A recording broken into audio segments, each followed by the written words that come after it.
Welcome to Haven Within Stronger Minds, Better Futures, a podcast dedicated to breaking down the many layers of mental health through open, honest conversations.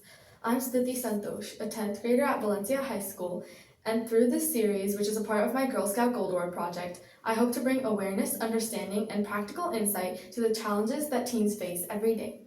Haven Within is a place for teens to talk about real emotions, real stress, and real solutions. Together with mental health professionals and advocates, we'll uncover the stories, science, and support systems that help us strengthen our minds and shape better futures. In today's episode, we're diving into a topic that often doesn't get enough attention: how women's hormones influence mental health. Hormone changes are a natural part of life, but they can deeply affect mood, energy, and emotional balance. Joining me to unpack all of this today is Dr. Lara Bhatnagar, a board-certified OBGYN practicing in Irvine, California. She understands the unique, complex challenges that women face and works with each patient to navigate the process of diagnosis and treatment. She's committed to treating every patient as a whole, paying attention to the mind and body connection that affects every individual's well-being. Dr. Bhatnagar has over 30 years of experience in treating women of all ages, including adolescents. I'm so excited to have her here today to help us better understand this connection that affects so many of us. Dr. Bhatnagar, thank you so much for joining us today, and welcome to Haven Within. Thank you for having me, Siddhi. It's always a pleasure. Thank you. So to begin with, I want to ask you what hormonal changes happen during puberty that can impact a teen girl's emotions and mood? So puberty is, first of all, is a time of life. It's a physiological stage of life, just like pregnancy would be or menopause would be. It's just a part of natural life cycle. That's a stage of life. It's not a disease. It's just an altered stage that you're going through. So a lot of hormonal changes are happening. That is the period when a woman's body starts to differentiate from a man's body. And that happens due to the hormones that are secreted both by the brain as well as the ovaries. And there is a very fine interplay going on between the brain and the ovaries, and there is a positive feedback loop that happens. So the body is changing, the physical appearance is changing, and that is also marked by changes in breast development, pubic hair, and menstrual cycles. The menstruation starts when a woman's body reaches a certain amount of fat level in the body. The fat to body ratio has to reach a certain threshold when the brain starts to send signals to the ovary to secrete the hormones. Those hormones then send the signal back to the brain as a feedback. This is called a positive and negative feedback loop that is going on, and they have to be in rhythm. They have to learn to be in rhythm. It's a very fine dance that goes on between the two. The brain sends signal to the ovary sends signal back to the brain, and that's how the hormones are secreted and ovulation starts to happen. And the uterus responds to the amount of hormone that is circulating in the body. That is how the menstruation and the ovulation and the brain control for these cycles starts. Initially, the ovary and brain are learning to do the dance together. One moves forward, the other moves backward. And sometimes their steps are out of sync. And so there may be menstrual changes that happen that affect a person, affect a young girl. And we just, sometimes it just takes time to learn the dance. There are different things that happen during that period. And allow yourself and allow your body to learn that dance, to find that balance. And so that's just the natural cycle that is happening. Okay, thank you. Thank you for that explanation, because I didn't really know all of that, so yeah. Wonderful. So which hormones are most linked to stress, anxiety, or depression in teenage girls? Actually, there are several hormones that are changing at this time, specifically estradiol, testosterone, DHEA, and cortisol. Additionally, there is also adrenaline. So, adrenaline is associated with a very short fight or flight phenomena that just gives you the impulse to act. Should I do this or should I not do that? It's a quick decision. So, we won't talk about adrenaline. That affects everybody in every situation. But that is also a part of the stress phenomena. Mhm. The other longer term effects, hormones that have longer term effects are estradiol and testosterone and DHEA. Now, DHEA is secreted partly by the adrenal and partly by the ovary. It is a precursor to the other sex hormones. The amount of testosterone in women is less compared to the estradiol. Estradiol is the active hormone that affects things. So it's the estradiol, it's not so much the amount, the absolute level of the hormone, but the up and down in the hormone. Okay. So the fluctuation in the hormone is what affects the stress levels. Testosterone is the hormone that gives you, that is associated most with risk taking behavior. Estradiol is the hormone that helps shape your body, helps with the breast development, and it also helps with the growth of the uh, oocyte. Oocyte is the egg, and it starts to develop as a follicle. When there is enough level of estradiol and the follicle has grown to an enough size, it sends a feedback to the brain to secrete LH. LH then stimulates that follicle to release the egg. After the egg is released, there's actually before that, there is progesterone production. So now the uterus, which has been primed by the estradiol, is now going to be receptive to the progesterone that gets secreted by the mature egg. Then, if that egg fertilizes, the pregnancy will continue. Otherwise, both the levels of estradiol and progesterone will fall. The lining of the uterus is going to shed, and that's how the period will start. It is this up and down of the hormones going up and down that causes the emotional changes among the girls. Okay. So it is not so much I have more of this or I have less of this, and that's why these changes are happening. It is the cyclicity. And understanding that this cyclicity is normal helps you understand and deal with those changes. Okay. I thought it was mostly just to do with like cortisol because I've heard of that more, but I didn't Yes. know that there's so much involved with that, and I didn't know it's the fluctuation of it. So, So cortisol also affects, cortisol is the stress hormone. When you are stressed, so it is not necessarily, cortisol is present in men and women both. So boys and girls will have the cortisol levels. So it is,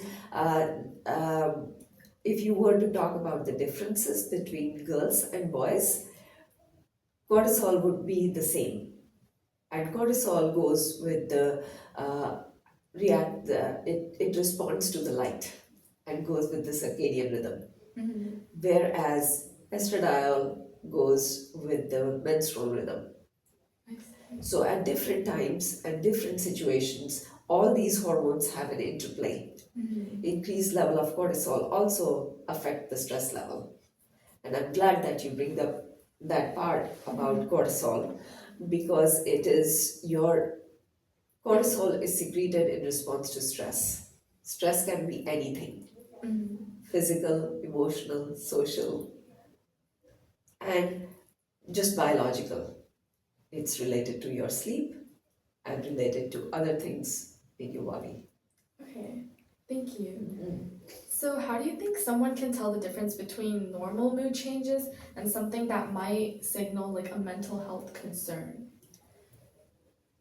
So, anytime if it affects somebody's functioning, that is not normal. To some extent, society plays a role in it.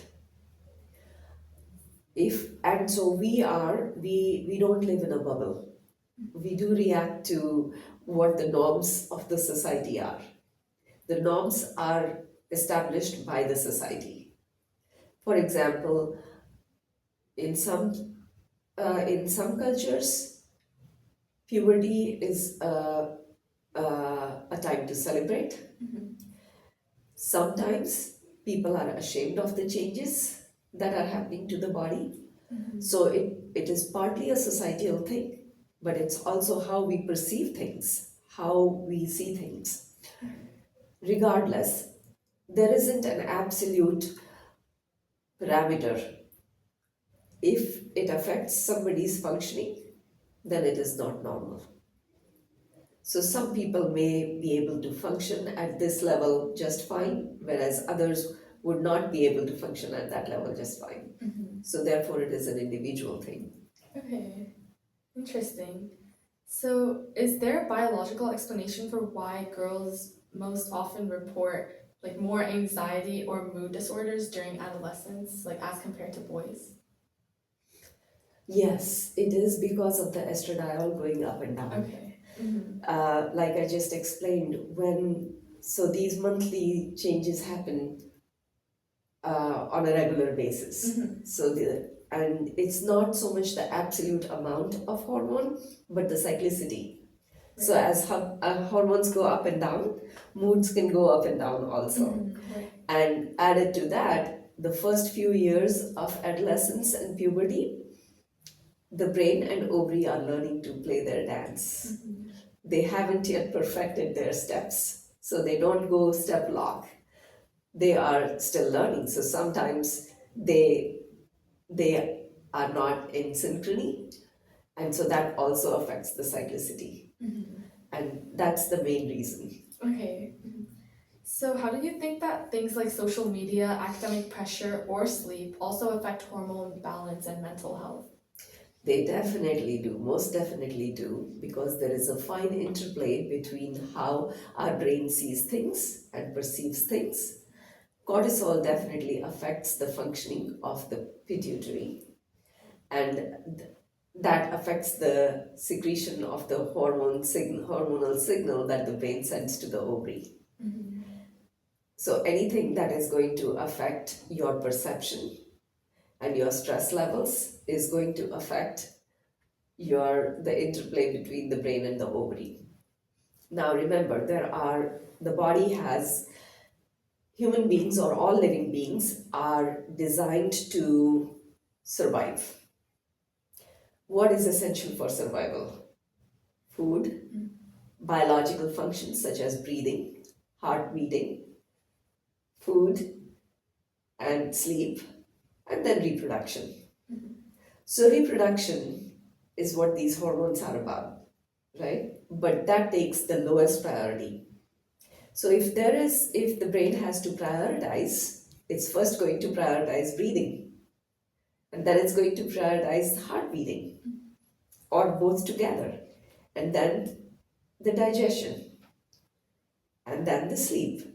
And then when the brain has the capacity left,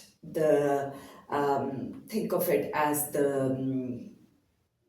if your CPU has some RAM left, some memory left, then only it will focus towards reproduction.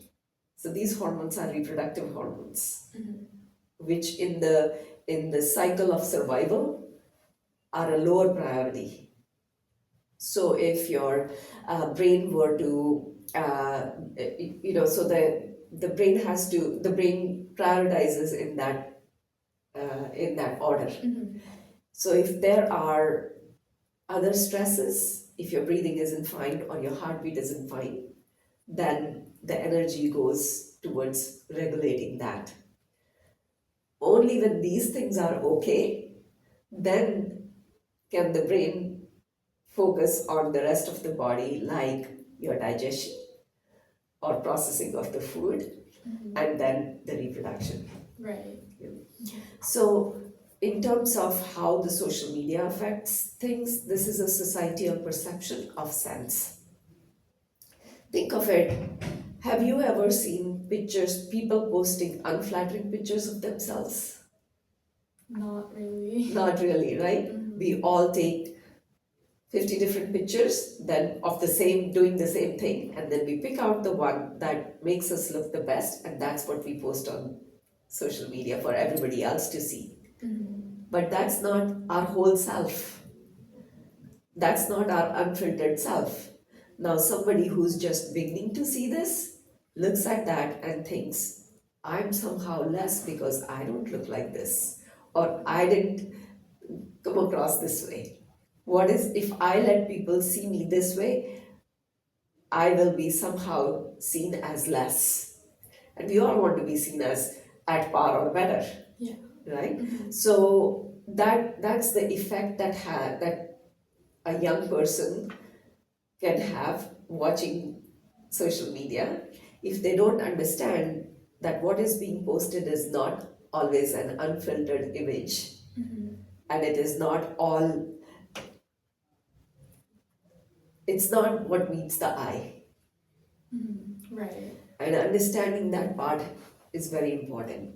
Definitely. Do you think that lifestyle factors like diet, exercise, or stress can help regulate hormones naturally? Absolutely, absolutely. Like I just explained, Mhm. your your exercise is going to affect how you breathe and how your heart beats. Mhm. It trains your body to breathe and heart to beat and function properly. Diet also affects those things. Sleep also affects those things. It's very important to have some consistency, because when you eat and sleep in a consistent manner, your brain doesn't have to worry about where is my next energy source coming from? Will I have my next energy source or not? Mhm. Will I have, when we sleep, our brain gets rid of those oxidative radicals and gets prepared for when we wake up. Now, if our sleep cycle is disturbed, the brain doesn't know what to expect next, because it's just constantly working in an overdrive mode, Mhm. and therefore it does not have the energy left to focus on the reproductive part. Right. And if we provide that stability to our own body, we are programming our brain to know that food is taken care of, breathing and respiration and circulation is taken care of. Now it's time to focus on the other things. So think of your body just like as a society within Mhm. yourself. There's the brain, there's the heart, there's the lungs, the ovaries, or the gonads, your kidneys, everything is working in a harmony, just like kind of in a society. Now imagine if there was a war going on Mhm. and people didn't know where their food was going to come from, whether they were going to be alive the next day or not. Mhm. They are not going to be able to focus on what my grades are going to be like or Right. what the schools are going to look like. Mhm. They want to, the society first wants to make sure um, that people are safe, the basic needs are met. So think of the brain as the government of your body. The brain has to first ensure survival Mhm. and then reproduction. Right. Yeah. I like that analogy. Thank you for using that. I think that's really helpful. Mhm. Um, how might hormonal birth control or period irregularities affect mood or mental well-being in teen girls, especially? So what happens is there are a lot of stressors going on. That is a time, those are the formative years, body image is forming. Mm-hmm. You are judging yourself not only by how you see yourself, but by how others see yourself. Mm-hmm. Then there are pressures from school. In today's society, in our society specifically, we are, because we are no longer worried about our food and our safety, we start to worry about how am I looking, how are my grades. There are expectations from teachers, parents, friends, and yourself. So added to that pressure is the pressure of the social media. Now, I put all this on your brain, and if while your brain is still learning to get its rhythm right, if you're not eating right, if there are body image issues and somebody doesn't eat properly, either eats too much, too less, not the right kind of foods, and things like that, that's going to affect how your brain is going to have an effect on your brain. Then so that will affect the cycle. If your, let's say, if your cycles are not regular, then the hormones are not going in a rhythmic manner, and those ups and downs of the hormones is what's going to affect your emotional well-being also. Mhm. Birth control pills, what they do is, so think of it like this: the the teen is learning to dance and they mess up their steps. So what does the maestro do? Stop, stop. Let's start over. Take it from the beginning. That's kind of what birth control pills will do. They make the ovaries stop. Whatever hormones are needed are being provided to the body from outside. Mhm. So the up and down is not happening, or it's not happening um, in an asynchronous manner. So the brain and ovarian interplay gets a little pause. Stop, stop. Take the birth control for a while, 3 months, 6 months, whatever time. Then stop and start again. Hopefully, when you start again, you will go in sync. That's the logic behind the birth control. Okay, thank you. Um, what do you think that parents, teachers, or friends can do to support the teens who are like going through this intense hormonal or emotional change? Understanding that this is normal, Mhm. understanding that it is just a phase of life.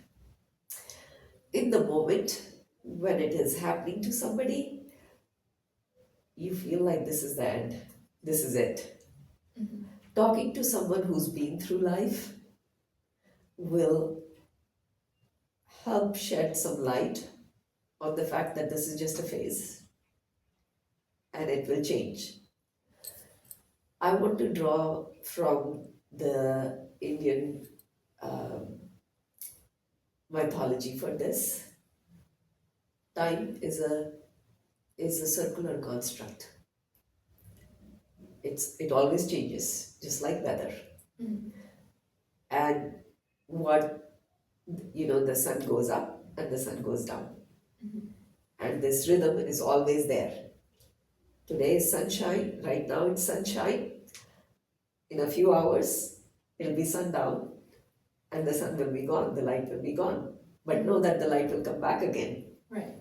And so understanding that this is just a phase and it will change and it will get better, and supporting them and letting them feel everybody has a worth in themselves is helpful. Mhm. Okay, yeah, I definitely think that's really important, and I think that a lot of like my classmates, I think a lot of them need to like hear that too, and like the people that they're surrounded by, because I think a lot of times like people around them don't understand that. So yeah, I think Yes. that's really important. When should someone see a doctor or specialist if they think their mood issues might be hormone related? So if some things that somebody, first of all, if it's affecting your functionality, if it's affecting your ability to carry out your day-to-day routine, then it's definitely time to intervene. Trying some non-hormonal, non-prescription modalities is important first. And if those things are not working, then it's time to use some hormonal methods for intervention. Okay. Um, Are there any small practical changes that you recommend for better hormonal and mental balance? Absolutely, absolutely. Like I said, providing a stability within your body. So, the foremost thing that somebody can do is have a routine. Having a routine gives you that internal stability. Your brain knows to expect food at a certain time. If you eat at this time today and another time tomorrow, your brain doesn't know is the food coming at this time or this time. If you sleep at different times, it's the same thing. Sleep is when the brain rejuvenates. It's that pause for the brain to heal itself. If you sleep at this time today and that time another day, the brain doesn't know when it's going to get rest. So it's always on overdrive mode. So having a routine is very, very helpful. The routine within yourself, that is something that somebody can absolutely control. We cannot control how another person is going to react to what I'm saying or what I'm doing, but we can definitely control when we can eat, when we eat. We can definitely control when we sleep. So having a set routine with food and sleep is very helpful, very important also. Right. Another thing, the ovarian and cortisol rhythms follow a circadian rhythm also. Cortisol follows the circadian rhythm, and the ovaries respond to the brain, and cortisol affects the brain's rhythm also. So, this is interconnected. Okay. So, it is ideal to exercise during daylight. Oh, okay.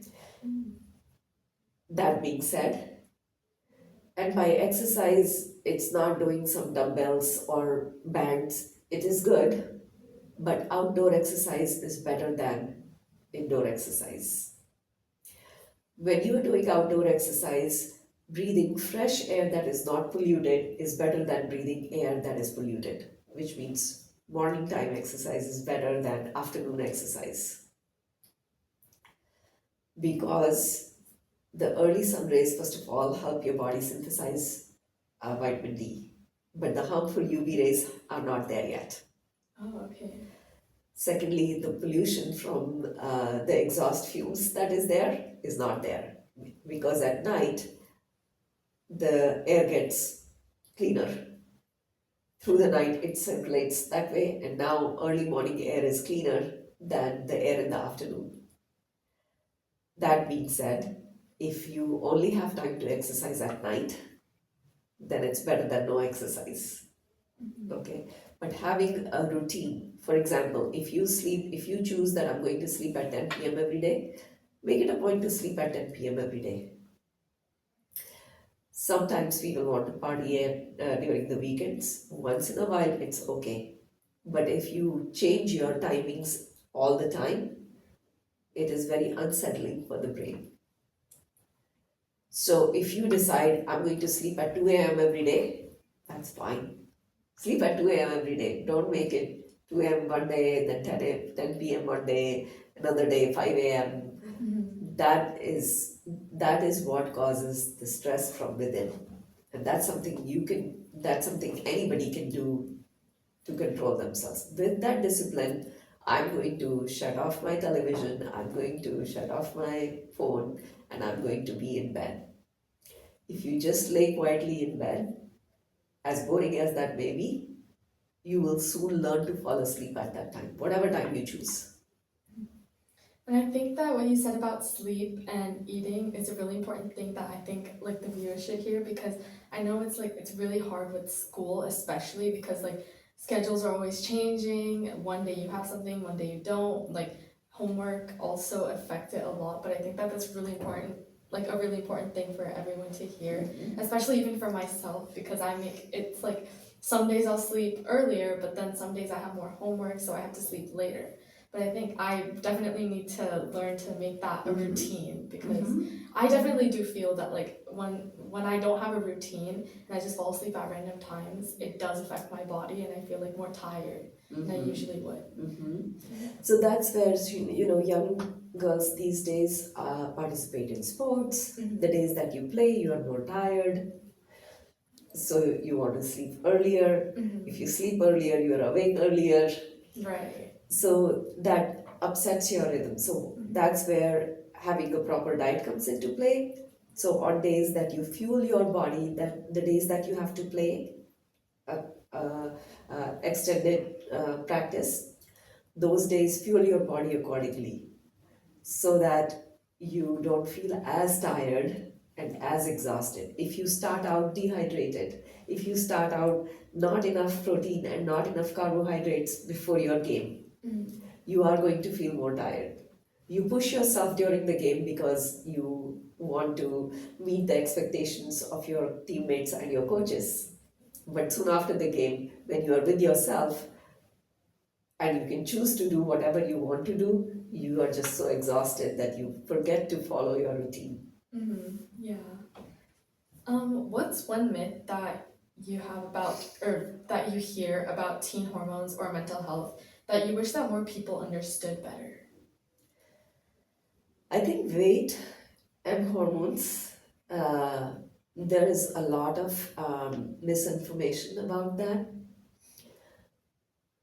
There is a lot of talk about cortisol and thyroid hormones causing weight gain, which is true, but it's not always just that. The number one correlation between weight gain and hormones is it, it actually has to do with your diet. If your calorie intake is more than your calorie expenditure, that is the number one reason for weight gain.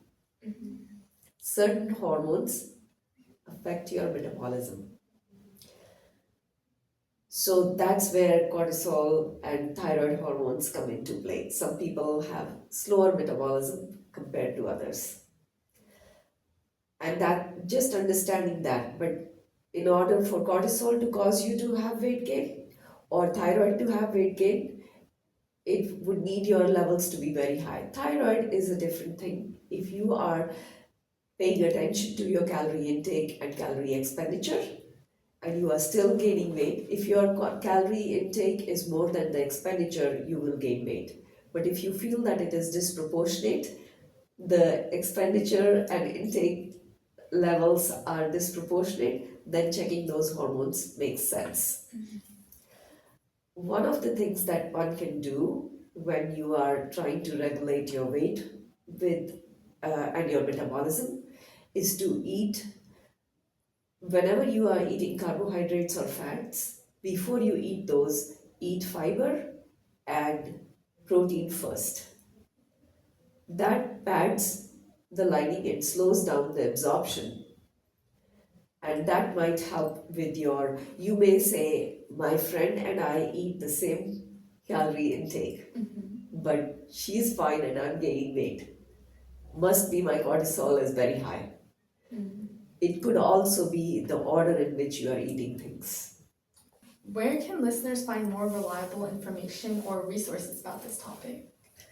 American College of OBGYN and American Academy of Pediatricians is a good source to start. Okay, thank you. Um, if you could give any message to teen girls that are struggling with mood swings or hormonal changes, what would it be? Know that this is a temporary phase. It's going to change. Change is the only constant thing. If it is this way today, it'll be another way tomorrow. Control things that you can control, which means your diet and your sleep schedule is important, and stick to your schedule. Okay. Thank you so much for your time today. It was really helpful. And yeah, thank you for Thank being you here. for having me. It was a pleasure.